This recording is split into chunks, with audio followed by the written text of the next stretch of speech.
पावसाळ्यात हवामानाच्या बदलानुसार आरोग्याच्या विविध तक्रारी जाणवतात। त्यामुळे पावसाळ्यात आहाराकडे विशेष लक्ष द्यावं असा सल्ला डॉक्टर देतात।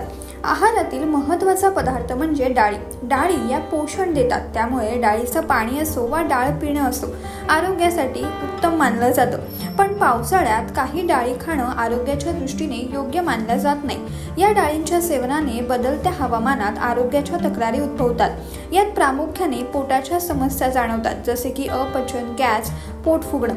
पावसाळ्यात बदलत्या वातावरणात रोगप्रतिकार शक्ती कमकुवत झालेली असते, त्यामुळे पचायला सोपं जाईल असे अन्न पदार्थ खावेत असं सांगितलं जातं।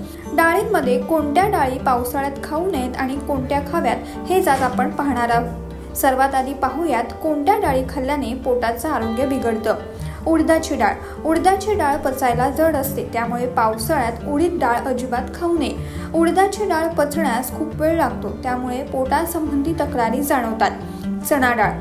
चणा डाळ ही पावसाळ्यात खाऊ नये। जर तुम्हाला वारंवार पोटाच्या तक्रारी जाणवत असतील तर चणा डाळ खाणं हे त्यामागचं कारण असू शकतं। चणा डाळ प्रोटीन युक्त असली तरी पचायला जड असते। चणा डाळीमुळे तुम्हाला बद्धकोष्ठतेच्या समस्या होऊ शकतात, त्यामुळे पावसाळ्यात चणा डाळ खाणं टाळावं। पावसाळ्यात उडदाची डाळ, चणा डाळऐवजी तुम्ही मसूर किंवा मूग डाळ खायला हवी। मसूर आणि मूग डाळ पचण्यास हलक्या असतात, त्यामुळे पावसाळ्यातील हवामानात या डाळींचं सहज पचन होतं।